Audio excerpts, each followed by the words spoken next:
kumanaan ruux ayaa ka cararay guryahoodii, daraasiin ayaa dhimatay, kuwa kalena weli lama haya raqdoodii nolol iyo geeri toona. Tani waa Beledweyne oo ku taalla gobolka Hiiraan ee bartamaha Soomaaliya. Waa xarunta ganacsiga ee gobolada dhexe, laakiin maanta waa furin kaaga baahan kaalmo bini'aadanimo.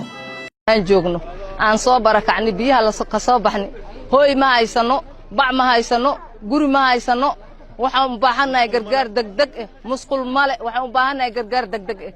Hay'adda UN OCHA waxay sheegtay inay 70 kun oo qoys guryahoodii ka carareen. Biyaha webigu waxay harqiyeen dad, guryo, goobo ganacsi, masaajido, goobo waxbarasho iyo isbitaallo, taas oo ka dhigan in noloshii magaalada oo dhan ay burburtay. Beledweyne waxay ka dalbanaysaa gurmad. biyo baan u baahanahay, bacaan u baahanahay, baadan u baahanahay, wax kastaan u baahanahay. waad noo jeedin in oraxda aan taagtaagan oraxda aan fadhino 12 caruur aan dhalay. Soomaalidu waa bulsho caan ku ah inay iscaawiso, laakiin hadda waxaa muuqata inay dad badan oo alla wax siiyey oo ay ku jiraan shirkadaha waaweyn ee dalka, siyaasiyiin iyo hay'adaha qaar inay weli sahashanayaan xaaladda ka jirta magaalada Beledweyne. hadda ninka mas'uulka ah oo guriga mukayf kala saaran asaa wax laga weydiinaa qiyaamo dadkan muslimiinta ee oo rafaadsan oo dhibaataysan oo gobolka joogo ninkii mas'uulka ka ah oo guriga mukayf kala xal seexday asaa wax laga weydiinaa. saaki markii dadka muslimiinta ay gaaladii wax ugu soo deeqdo dabaqa intuu ka soo dago oo u imaanayo la xisaabtama taas mas'uuliyad ma aha.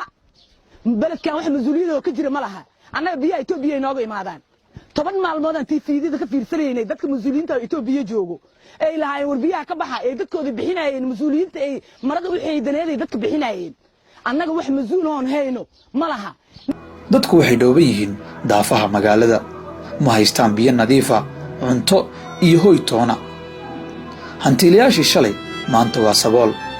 hooyo hal wiilaysatay ayay biyuhu ka qaadeen wiilkeedii oo maanta waa caruur la'aan. ilmo badan ayaa agoontoobay, gabdho badan ayaana asaay qaaday oo ay lamaanahoodii biyuhu la tageen. waxaase taa ka daran in intooda maanta nool ay ka cabsi qabaan inay gaajo iyo haraad u dhintaan haddii aanan gurmad lala gaarin. $1 oo aad maanta ugu deeqdo walaalaha Beledweyne ayaa laga yaabaa inay naf dhan badbaadiso. ha baqiilin, ha yaraysan, ha daahinin, ha diidin, hana iloobin inay adiga daawanaya ku sugayaan walaalaha Beledweyne. aanu gurmana Beledweyne.